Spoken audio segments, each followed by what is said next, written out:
الحمدللہ رب العالمین والصلاة والسلام علی سید الانبیاء والمرسلین۔ ناظرین کرام، السلام علیکم ورحمۃ اللہ وبرکاتہ۔ آپ دیکھ رہے ہیں آئی ڈی ایس کے پلیٹ فارم سے بہت ہی خوبصورت نشریات رحمت رمضان اور اس کا پیارا سیگمنٹ قرآن کی دنیا۔ ہمارے ساتھ تشریف فرما ہے عالمی شخصیت اور عالمی مبلغ اسلام، بہت ہی محبت والی شخصیت اور بہت علمی شخصیت، حضرت علامہ مولانا مفتی سلمان احمد اظہری صاحب۔ السلام علیکم ورحمۃ اللہ وبرکاتہ۔ وعلیکم السلام ورحمۃ اللہ تعالی وبرکاتہ۔ قبلہ خیریت سے ہیں؟ مزاج بخیر آپ کے؟ الحمدللہ، اللہ کا فضل۔ مفتی صاحب، کل ہم نے کلام کیا تھا کہ قرآن سے عقائد اہل سنت کا بیان، تو میں چاہ رہا تھا کہ آج بھی ہم اسی کو اگر کنٹینیو کر لیں، کیا فرماتے ہیں؟ بالکل، ارشاد۔ سبحان اللہ، کیونکہ بہت ساری باتیں، سوالات ایسے ہیں کہ جو عوام کے ذہنوں میں رہتے ہیں اور وہ چاہتے ہیں کہ بھائی جب مفتی صاحب نے یہ موضوع چھیڑ ہی دیا ہے تو پھر ہمیں یہ بھی بتائیں کہ یہ بھی قرآنی عقیدہ ہے جو الحمدللہ اہل سنت والے جس انداز سے الحمدللہ یہ کر رہے ہوتے ہیں۔ تو آئیے گفتگو کو آگے بڑھاتے ہیں، اور ناظرین کرام انشاءاللہ مجھے امید ہے کہ اگر آپ نے ان باتوں کو بغور سنا تو آپ اس قابل بھی ہو جائیں گے کہ اپنا عقیدہ تو درست ہو ہی جائے گا، اپنا عقیدہ تو مستحکم ہو ہی جائے گا، مگر دوسروں کو بھی انشاءاللہ آپ ان باتوں پر قائل کرنے والے ہو جائیں گے ان کلپس کے ذریعے۔ اللہ تبارک و تعالی ہم سب کو عمل کرنے کی توفیق عطا فرمائے۔ مفتی صاحب، میں چاہتا ہوں کہ یہ جو اہل سنت والے احباب ہیں، یعنی ہم لوگ جو ہیں تبرکات سے بھی استفادہ کرتے ہیں اور اولیاء کرام سے استعانت بھی طلب کرتے ہیں، تو کیا یہ عقیدہ بھی قرآن میں موجود ہے؟ الحمدللہ وکفا وسلام علی حبیبہ المصطفیٰ، اما بعد فاعوذ باللہ من الشیطان الرجیم، بسم اللہ الرحمن الرحیم۔ اللہم صلی وسلم علی سیدنا محمد وآلہ وصحبہ وبارک وسلم صلاۃ دائمۃ سرمدا ابدا۔ بالکل، جب اہل سنت و جماعت کے ذمہ دار کرتے ہیں تو پھر قرآنی عقیدہ ہی ہے۔ واہ واہ واہ۔ تبرکات سے استفادہ کی بات آپ نے کی ہے، جی، تو قرآن پاک میں موجود ہے آلریڈی تبرکات سے استفادہ کیسے ہوا ہے۔ یہ تو بات ہوئی کہ ہم تو امتی ہیں، دو نبیوں کا ذکر ہے سورہ یوسف میں۔ ارے واہ۔ حضرت یعقوب علیہ السلام باپ ہے، حضرت یوسف علیہ السلام بیٹے ہیں۔ پورا واقعہ آپ کے ذہن میں ہو اگر، یوسف علیہ السلام کے بھائیوں نے ان کو کنویں میں ڈالا حسد کی وجہ سے، پھر ایک قافلے کے ساتھ آپ مصر چلے آئے، اور مصر میں آنے کے بعد عزیز مصر کے گھر رہے، پھر وہاں سے پھر جیل گئے، جیل سے 14 سال کے بعد آپ کو اللہ تبارک و تعالیٰ نے وزارت عظمیٰ پر ڈائریکٹ فائز فرمایا۔ اب یہ معاملات ہو جانے کے بعد اس میں سالوں بیت گئے، قحط سالی آئی مصر میں اور پورے علاقوں میں، تو بادشاہ جو غلہ تقسیم کر رہا تھا، کہ یہ پورا تفصیل سے جانا پڑے گا ہمیں، لیکن میں مختصراً آپ کو عرض کر رہا ہوں، تو یوسف علیہ السلام کے بھائی بھی آئے تھے جنہوں نے ان کو کنویں میں ڈالا تھا، وہ غلہ لینے آئے، اور اس کے بعد پھر ان کے ایک بھائی کو اس جرم میں پکڑ لیا گیا کہ سونے کی کھٹوری ان کے غلے میں آئی تھی، جبکہ وہ حضرت یوسف علیہ السلام نے ہی رکھا تھا۔ وہ پہچان رہے تھے ان بھائیوں کو، لیکن یہ حضرت یوسف کو نہیں پہچان رہے تھے۔ اب مسئلہ کیا ہے جو مجھے بتانا ہے؟ یوسف علیہ السلام نے یہ کہا کہ جاؤ اپنے باپ کو لے کر کیا ہو، تو میں تمہارے اس چھوٹے والے بھائی کو چھوڑتا ہوں۔ یہ بنیامین تھے۔ حضرت یوسف علیہ السلام کے بعد حضرت یعقوب علیہ السلام ان کو بے انتہا محبت کرتے تھے، بہت چاہتے تھے۔ اب بھائیوں کو یہ ڈر تھا کہ پہلے میں ایک مرتبہ تو ہم یوسف کو کھوئے اور باپ سے ناراضگی بھی مول لی، اور حضرت یعقوب علیہ السلام یوسف علیہ السلام کے گم ہو جانے کے بعد ان کے غم میں اتنا روئے تھے کہ آپ کی بینائی چلی گئی، اللہ اکبر، آنکھیں چلی گئی تھی۔ یہ پورا میں قرآن پاک کے ذریعے سے آپ کے سامنے لاتا ہوں۔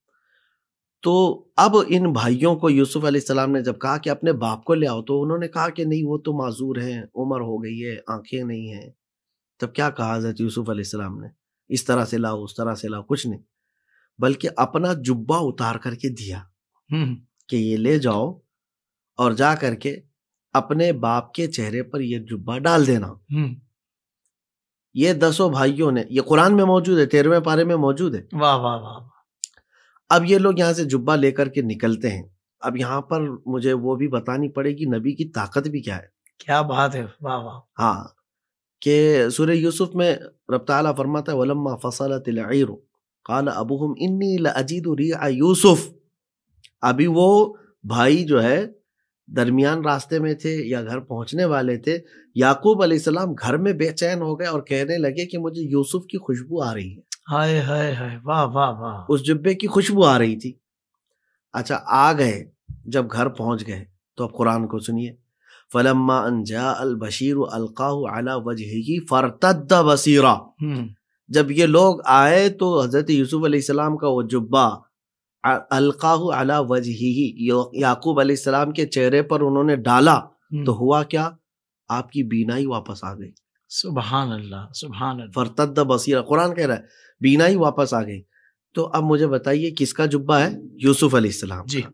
جبہ یوسف علیہ السلام کا، اور جن کے چہرے پر ڈالا گیا وہ کون ہے؟ یعقوب علیہ السلام. باپ ہیں، نبی ہیں.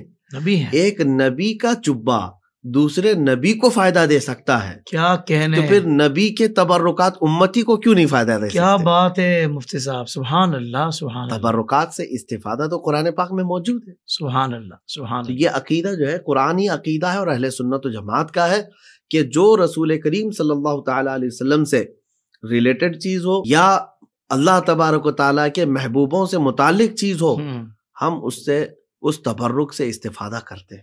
سبحان اللہ سبحان اللہ.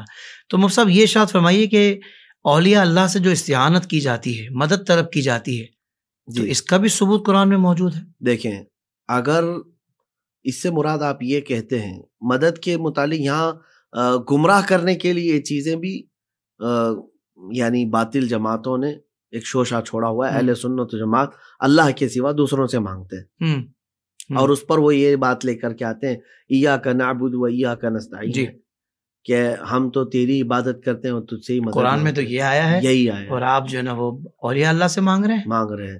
تو اب مجھے بتائیے حضرت عیسیٰ علیہ السلام کا ذکر بھی قرآن پاک میں آیا ہے. صحیح. تو حضرت عیسیٰ علیہ السلام اپنے حواریین سے کہتے ہیں من انصاری الی اللہ، کون ہے جو اللہ کی طرف میری مدد کرے گا؟ کون مانگ رہا ہے مدد؟ اللہ کے نبی. اور کس سے کہہ رہے ہیں؟ اپنے حواریوں سے. اور ان حواریین کو کیا کہا گیا ہے؟ انصار کے لفظ سے استعمال کیا گیا ہے کہ مدد کرنے والے. اچھا دوسری بات یہ ہے کہ یہ جتنے اس طرح کی باتیں ہمارے اوپر تھوپتے ہیں، مدینہ طیبہ میں جو رسول کریم صلی اللہ تعالی علیہ وسلم کے وہ صحابہ جنہوں نے مدد کیا، ان کو کیا کہا جاتا ہے؟ انصار کہا جاتا ہے. جی، انصار کہا جاتا ہے، مدد کرنے والے. واہ واہ. جو رسول پاک صلی اللہ علیہ وسلم کے حمایتی تھے ان کو انصار کہا گیا ہے. تو حضور پاک صلی اللہ علیہ وسلم نے ان کی مدد لی تھی یا نہیں لی تھی؟ جی بالکل. اگر اللہ تبارک و تعالیٰ کے علاوہ کسی اور کی مدد لینا جائز ہی نہیں تھا تو حضور نہیں کسی کی مدد لیتے. اب یہاں فرق یہ کرتے ہیں کہ ہم زندوں سے مدد لے سکتے ہیں، مردوں سے نہیں. تو اب یہ ان کے اوپر ہی ہے سوال کہ آپ یہ ہمیں قرآن سے بتاؤ کہ زندوں سے کہاں لینے کا حکم آیا ہے اور مردوں سے لینے کو منع کہاں کیا گیا. اس کے بعد پھر ہمارا جواب ہوگا. اب ایک چیز تو تسلیم کر رہے ہیں نا کہ ہاں عیسیٰ علیہ السلام کا جو ذکر آیا ہے وہ بھی ان کے حواریین سے انہوں نے مدد طلب کی، وہ زندہ تھے. یا حضور پاک صلی اللہ علیہ وسلم کی میں نے مثال پیش کی تو آپ یہی کہیں گے کہ وہ صحابہ اس وقت بحیات تھے. لیکن یہاں معاملہ الگ ہے کہ آپ جو وفات پا چکے ان سے مدد مانگتے ہیں. اب سوال آپ سے ہی ہے، آپ ہم کو یہ تفصیل بتائیں قرآن پاک سے کہ جس کا انتقال ہو گیا اس سے مدد نہیں مانگا جا سکتا، یہ کہاں ہے؟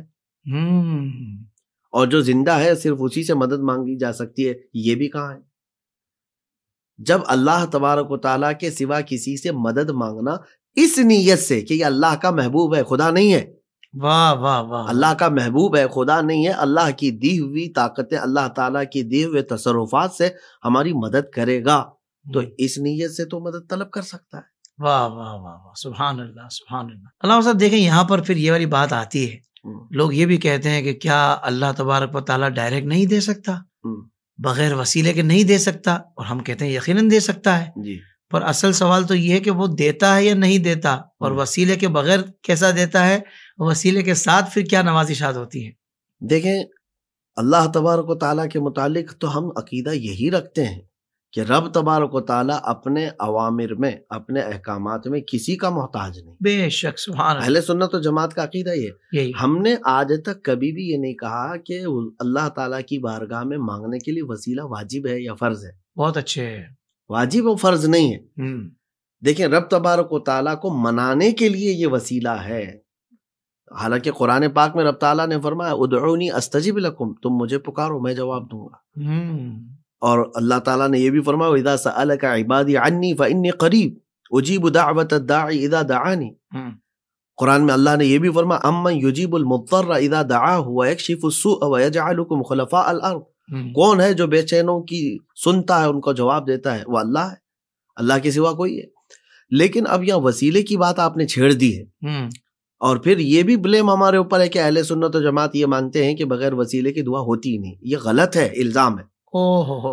اللہ تبارک و تعالیٰ کے دربار میں ہم مانگتے ہیں، اللہ سے مانگیں، بالکل جائز ہے، لیکن جب وسیلے کے ذریعے سے مانگی جاتی ہے تو اس میں حسن پیدا ہے. سبحان. میں اس کی ایک مثال دیتا ہوں آپ کو. سورہ آل عمران میں ایک آیت ہے، 3 پارے کی یہ آیت ہے. آپ کو میں یہ واقعے کی طرف تھوڑا سا لے کر کے جاتا ہوں کہ حضرت عمران تھے اور ان کی بیوی حنا تھی. ان کو اولاد نہیں تھی. انہوں نے منت مانگی کہ مولا اگر ہم کو کوئی ایک بیٹا ہوتا ہے تو ہم اس کو بیت المقدس کی خدمت کے لیے وقف کریں گے. صحیح. تو رب تبارک و تعالیٰ نے ان کو بڑی عمر میں، جبکہ وہ بڑھاپے کو پہنچ چکے تھے، دیا اولاد، لیکن بیٹا نہیں بیٹی دیا. یہ بھی ذکر قرآن پاک میں پورا ہے، موجود ہے. فلما وضعتها قالت ربی انی وضعتها انثى. جب انہوں نے جنم دیا بچی کو تو دیکھا کہ وہ بیٹی ہیں، لڑکی ہیں. واللہ اعلم بما وضعت. جبکہ اللہ بہتر جانتا ہے کہ اس نے کیا جنم دیا ہے، کیا جنا ہے حنا نے. اب مسئلہ کیا ہوا؟ نظر تھی اللہ تعالیٰ کی بارگاہ میں کہ جو اولاد ہوگی تو اس کو وقف کریں گے. اب جو بھی ہوئی ہے وہ لا کر کے بیت المقدس میں وقف کیا. کس کے ہاتھ دیا؟ حضرت زکریہ علیہ السلام کی، جو خود نبی ہیں. یہ ذہن میں رکھیے، آپ خود نبی ہیں. اور اچھا اتفاق یہ ہے کہ اس نبی کو بڑی عمر ہو جانے کے بعد بھی اولاد ان کے پاس بھی نہیں ہے، حضرت زکریہ علیہ السلام. اب ایک بیٹی ملی ہے حضرت عمران کی اور حنا کی، نازوں سے پالتے رہے، محراب مریم میں لے جا کر کے رکھا. اب وہاں پرورش ہو رہی ہے. یہ بھی میں نے کسی آپ کے مجلس میں ذکر کیا ہے کہ حضرت زکریہ علیہ السلام جب محراب میں جاتے مریم کے، کلما دخل علیہا زکریا المحراب وجد عندها رزقا. جب جا کر کے دیکھتے تو رزق وہاں پر پایا جاتا، پھل فروٹ، یعنی بغیر موسم والے پھل وہاں موجود. واہ واہ واہ. تو وہ پوچھتی کہاں سے آ رہا ہے تمہارے پاس؟ انا لکی ھذا. قالت، تو وہ کہتی ہوا من عند اللہ، یا اللہ کی طرف سے. سبحان. ان اللہ یرزق من یشاء بغیر حساب. بے شک اللہ جسے چاہتا ہے بے حساب رزق دیتا ہے. اب یہاں تک بات ہو گئی. اب اس کے آگے کی آیت پڑھیں آپ، ہم اپنے موضوع پر آ جائیں گے. واہ. اس کے آگے کی آیت جو پڑھیں گے آپ کا سوال ہے. واہ واہ واہ واہ. یہ واقعہ آپ کے ذہن میں آ گیا. آگے آیت یہ ہے ہنالک دعا زکریا ربہ. وہیں کھڑے ہو کر کے زکریہ علیہ السلام نے اپنے رب سے دعا کی، مانگی. کیا؟ ہنالک دعا زکریا ربہ قال رب ہب لی من لدنک ذریۃ طیبۃ انک سمیع الدعاء.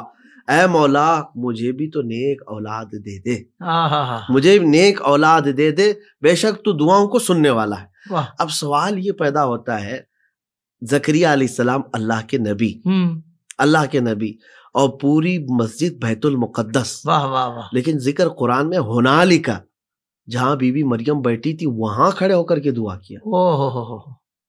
اس میں کیا نکتہ ہے؟ اس میں کیا وجہ ہے کہ زکریہ علیہ السلام ویسے اللہ کے نبی ہیں، کیا ان کی دعا قبول نہیں ہو رہی تھی؟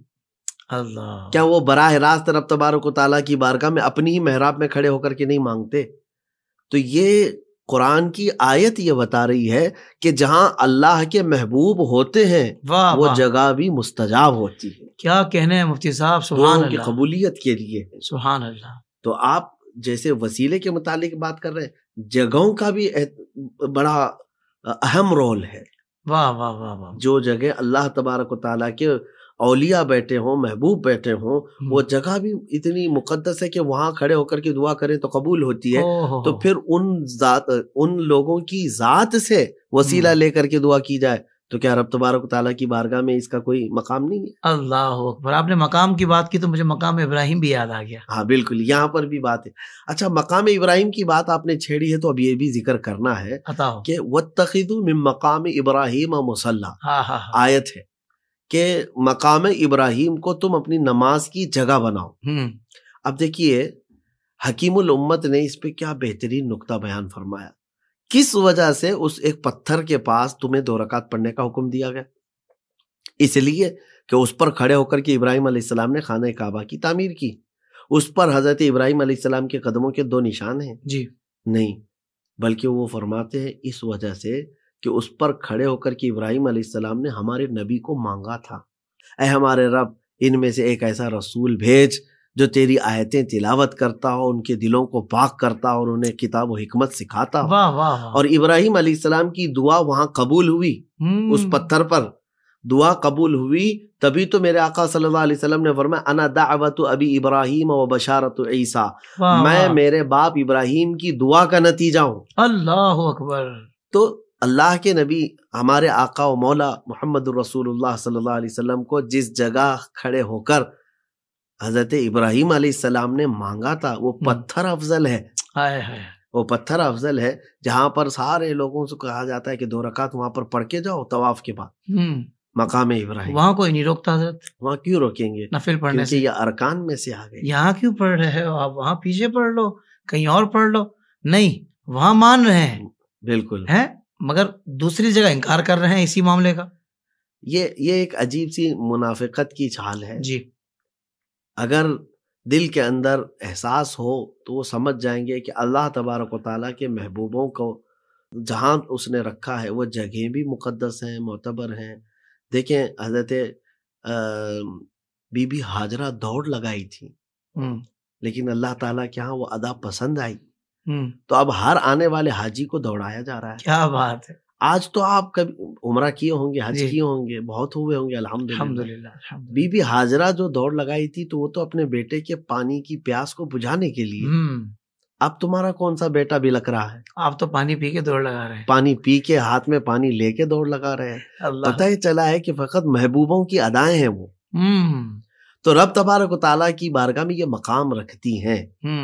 اور یہاں سے بھی ثابت ہوتا ہے کہ حضرت عمر فاروق رضی اللہ تعالیٰ عنہ کی وہ روایت کہ حجر اسود کے پاس آ کر کھڑے ہو کر کے آپ نے کہا کہ اے حجر اسود میرے نزدیک تو ایک پتھر ہی ہے، میں تجھے نہیں چومتا اگر دیکھتا نہ کہ حضور نے تجھ کو چوما ہے. اللہ اکبر.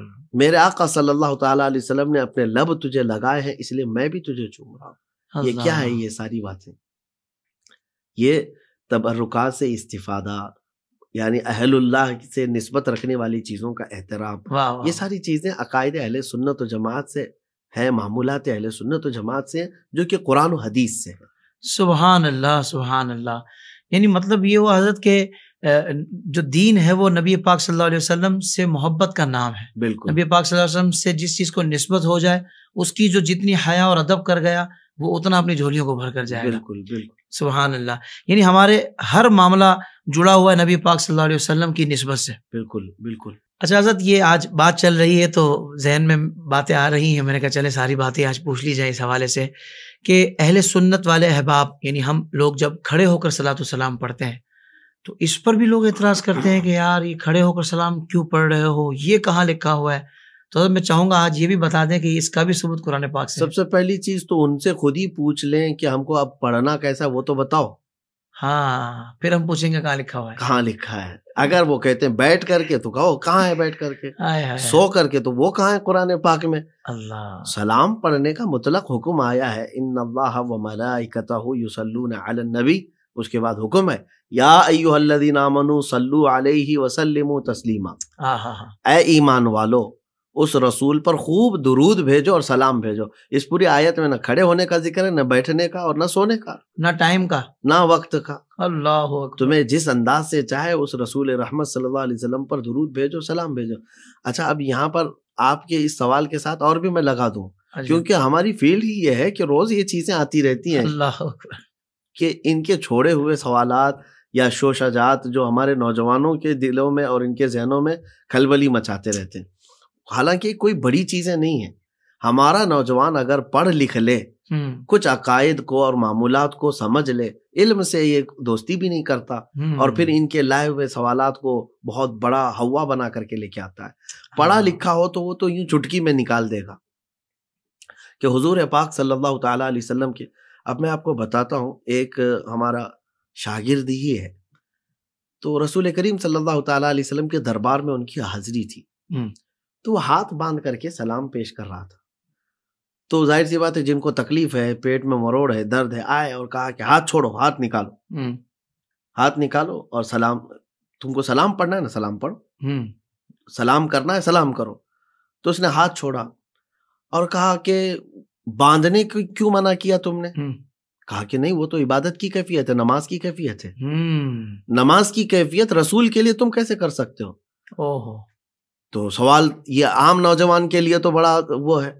تو اس نوجوان نے کہا اچھا وہ نماز کی کیفیت تھی، اور ہاتھ چھوڑ کر کے کھڑا ہونا، رکوع کے بعد جو کھڑے ہوتے وہ بھی تو نماز کی کیفیت ہے. اللہ اکبر. جب رکوع سے کھڑا ہوتا ہے تو یہ بھی نماز کی کیفیت ہے. نماز کی کیفیت ہے. اچھا چلو میں بیٹھ کر کے پڑھتا ہوں، قاعدے میں چلا جاؤں تو یہ بھی تو نماز کی کیفیت ہے. سجدہ نہیں کرتا، رکوع نہیں کرتا، لیکن اگر دو زانو بیٹھ جاؤں تو یہاں پر بھی تو نماز کی کیفیت ہے. تو ان لوگوں کو، ظالموں کو صرف اتنی بات سمجھنے کی ضرورت ہے کہ نیت کا تو عمل دخل ہے. یہ بندہ رسول رحمت صلی اللہ علیہ وسلم کے دربار میں عبادت کی نیت سے ہاتھ نہیں باندھا ہے، تعظیم کے لیے ہے. سبحان اللہ، سبحان اللہ. اور اس کی نیت نہ ہی عبادت کرنے کی ہے، نہ حضور کو وہ خدا کا درجہ دیتا ہے، اور نہ ہی حضور کو معبود سمجھتا ہے. بے شک حضور صلی اللہ تعالیٰ علیہ وسلم کی تعظیم کے لیے اگر ہاتھ باندھا تو اس میں برائی کیا ہے؟ فرق صرف اتنا ہے کہ تم دنیا داروں کے لیے کھڑے بھی ہوتے ہو، دنیا داروں کی جوتیاں بھی اٹھاتے ہو، دنیا داروں کے لیے ہاتھ بھی باندھ لیتے ہو. تمہیں وہ اعمال مبارک، اہل سنت و جماعت اگر کھڑے ہوتے ہیں تو اپنے نبی کے لیے کھڑے ہوتے ہیں، سبحان اللہ، رسول رحمت صلی اللہ علیہ وسلم کے لیے تعظیم کرتے ہیں اور اپنے ہاتھوں کو بھی باندھ لیتے ہیں. فرق صرف اتنا ہے، تم بھی کر رہے ہو، ہم بھی کر رہے ہیں. تمہیں وہ دنیا داروں کی تعظیم مبارک، ہمیں آمینہ کے لال کی تعظیم مبارک. سبحان اللہ، سبحان اللہ. تو حضرت اس کا مطلب ہے کہ اب اذان سے پہلے بھی درود شریف پڑھ لیا تو کوئی مسئلہ نہیں ہے؟ بالکل پڑھنا چاہیے، بالکل پڑھنا چاہیے. رسول کریم صلی اللہ تعالیٰ علیہ وسلم پر سلام بھیجنے کے لیے ابھی تو آپ نے خود کہا کہ وقت کی بھی قید نہیں ہے. وہی میں کہہ رہا ہوں نا حضرت، اس پر بھی تو اعتراض کرتے ہیں. کتنا مطلب ایسی باتیں لا رہے ہیں کہ بندہ حیران ہو جائے کہ بندہ مومن ہو کر تو یہ باتیں کر رہے ہیں. مجھے حیرت اس بات کی ہوتی ہے کہ پیر نصیر صاحب کا وہ شعر یاد آتا ہے، حاضر و ناظر و غیب و نور و بشر کو چھوڑ، شکر کر کے وہ تیرے عیبوں کو چھپائے ہوئے. وہ رسول گرامی وقار صلی اللہ تعالی علیہ وسلم جو تیرے لیے گن گن کر کے راتوں میں نہیں کھڑے ہوئے، بے حساب راتیں ہیں جو تیری مغفرت کے لیے اللہ کی بارگاہ میں مانگتے تھے. اللہ، امتی امتی کہتے رہے، اور اس امتی کو دیکھو آج اتنا ڈھیٹ ہو گیا، حضور پر درود پڑھنے کے لیے بھی تو وقت کی تعین پوچھ رہا ہے کہ اس وقت نہیں پڑھنا چاہیے، اس وقت نہیں پڑھنا چاہیے. تمہاری پوری زندگی بھی وقف کر دو نا درود پاک پڑھنے کے لیے حضور کے، تب بھی بہت کم ہے. اللہ اکبر کبیر. نبی کریم صلی اللہ تعالیٰ علیہ وسلم کے ان احسانات کا تم کیا بدلہ دے سکتے ہو؟ بس یہ سنیوں کو بہکانے کی سازشیں ہیں. اور میں سمجھتا ہوں کہ شیطان کبھی ایسے لباس میں آتا ہے جو بھولے بھالے سنیوں کو حضور پاک صلی اللہ علیہ وسلم کی محبت سے دور کرتا ہے. اور یہاں اعلیٰ حضرت کی وہ بات یاد کر لینا اے نوجوانوں، آپ نے سچ کہا تھا، آنکھ سے کاجل صاف چرا لیں، یہاں وہ چور بلا کے ہیں، تیری گٹھری تاکی ہے اور تو نے نیند نکالی ہے. آنکھ سے کاجل صاف چرا لیں کا مطلب کیا ہے؟ مطلب یہ ہے، ہمارے ساتھ ایک معاملہ بھی پیش آیا، ایک تھانے دار تھے، ہم نے ان سے کہا بھی تھا کہ صاحب آپ کے پولیس اسٹیشن میں کوئی ایسا کیس کبھی رجسٹرڈ ہوا ہے کہ کسی نے کسی کی آنکھ سے کاجل چرایا ہو؟ تو ہنسنے لگے کہ کیا کہہ رہے ہیں آپ، پاکٹ مار، یہ چوری کرنے والا، ڈاکہ ڈالنے والا، بہت سارے موبائل چور، چین چور، سب تو کیس آئے ہیں، لیکن یہ کیا بات ہوئی کہ آنکھ سے کاجل بھی چرایا ہو؟ ہم نے کہا تھا، وہ بھی صاحب مسلمان تھے، ہم نے کہا اعلیٰ حضرت نے لکھا ہے آنکھ سے کاجل صاف چرا لیں، یہاں وہ چور بلا کے ہیں ایسے چور یہاں پہ. تو مطلب یہ ہے کہ اہل سنت و جماعت کو یہ جاننا چاہیے، ہماری آنکھوں کے کاجل وہ شیشی اور ڈبی والا نہیں ہے. آنکھ کا کاجل سے مراد عشق رسول ہے، اللہ، محبت مصطفیٰ صلی اللہ علیہ وسلم ہے. اور یہ چرانے والے چور گھوم رہے ہیں اور یہ نکال لے جائے گا اور تجھے خبر بھی نہیں ہوگی، اور تجھے جاگتے رہنا ہے. جب چور اس طرح کے ہیں تو پھر تیری گٹھری تاکی اور تو نے نیند نکالی. اللہ اکبر. تو میں اہل سنت و جماعت تمام نوجوانوں سے یہی کہوں گا کہ ان بحثوں میں نہ جائیں. اچھا، خلاصہ کلام کی طرف ہم آتے ہیں. جی حضور. کہ تمہیں ورغلانے کے لیے کچھ ایسی چیزیں استعمال کرتے ہیں لوگ، جیسے تمہارے معمولات ہیں، آپ جو ہے گھر میں فاتحہ پڑھ رہے ہیں، اولیاء اکرام سے وسیلہ یا پھر مزارات پر جا رہے ہیں، یہ سب کو لے کر کے بار بار تمہیں کوریکتے رہتے ہیں، یہ کہاں یہ کہاں یہ کہاں۔ ان کے جواب میں بس بات اتنی ہے کہ ہم نے ان کو عقیدہ نہیں ہے، یہ معمولات ہیں، یہ معمولات ہیں۔ ہاں، قرآن پاک کی تلاوت کرنے کا کوئی آپ نے یہ کہاں سے بنا لیا ہے کہ گھر میں فاتحہ پڑھیں گے تو وہ الگ ہو جائے گا اور تلاوت کریں گے تو الگ ہو جائے گا؟ قرآن کی تلاوت تلاوت ہے، سبحان اللہ۔ تو ان تمام باتوں کو لے کر کے نوجوان جو ہے نا وہ پریشان جو ہوتا ہے، کشمکش کا شکار ہوتا ہے۔ تو میں ان نوجوانوں سے کہوں گا جو آج فی زمانہ واٹس ایپ میں مناظرے کر رہے ہیں، فیس بک پہ مناظرے کر رہے ہیں، اور پھر ہم کو رات کے 2-2 3-3 بجے بھی فون کر کے اٹھا دیتے ہیں کہ حضرت فلاں صاحب نے جو ہے نا یہ سوال کر دیا ہے، اہل سنت و جماعت سے ہو تم، اور تمہارا یہ کہاں ہے عقیدہ، اور یہ بیٹھے کہاں ہیں، نکڑ پہ بیٹھ کر کے بحث کر رہے ہیں۔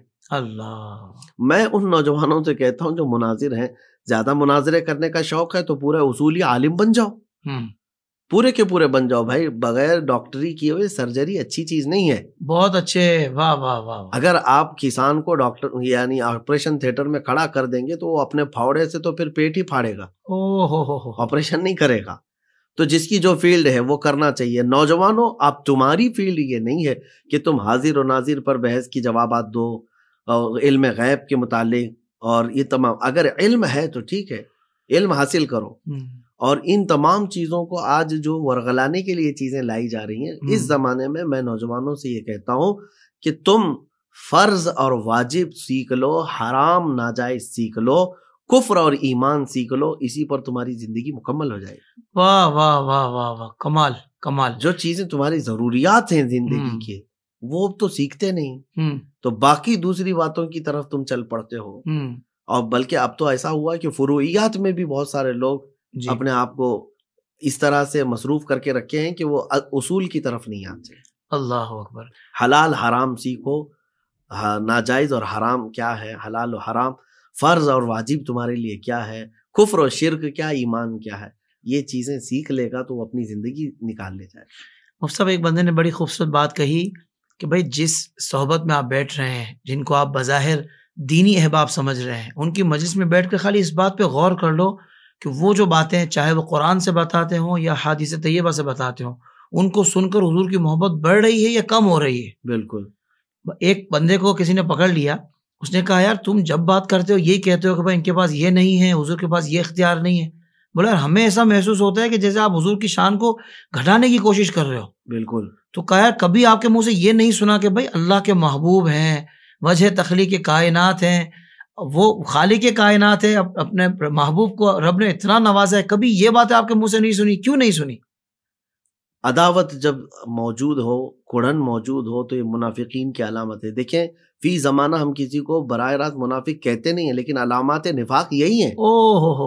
علامات نفاق یہ ہیں، وہ اپنے دلوں کے اندر چھپائے ہوئے ہیں، کھل کر کے بولتے نہیں ہیں۔ اللہ، اس طرح کی باتیں جو آئی ہیں، میں آپ کو بتاتا ہوں، قرآن پاک میں بھی کچھ آیتیں ہیں، جیسے عبداللہ بن ابی جو منافقین کا سردار تھا، اس کے ساتھ بھی یہ معاملہ ہوا تھا کہ غزوہ تھا، غزوہ بنو مستلق سے لوٹ رہے تھے صحابہ، تو ایک کنویں میں تکرار ہو گئی مہاجرین اور انصار کے بیچ میں۔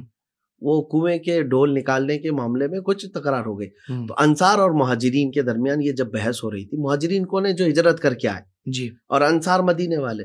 عبداللہ بن ابی اس میں موجود تھا، تو وہ چڑ کر کے کہنے لگا یہ آئے ہوئے لوگ ہم پر تو اب حکومت کرنے لگ گئے، اب یہ اتنے بڑھ گئے کہ ہم کو مار رہے ہیں یا ہم سے جھگڑا کر رہے ہیں۔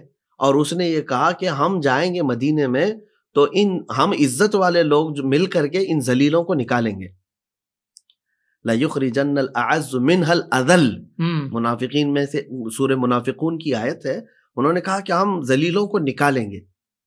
یہ کہاں بات ہوئی ہے؟ وہ جھگڑے میں تکرار میں ہوئی، بیٹے نے بات سن لی، منافقین کے سردار کے بیٹے کی بات ہے، صحیح، اور وہ صحابی رسول، پکے عاشق رسول، واہ واہ واہ، خبر مل گئی کہ آپ کے باپ نے تو ایسا کہا ہے۔ تو کیا کیا تھا انہوں نے پتا ہے؟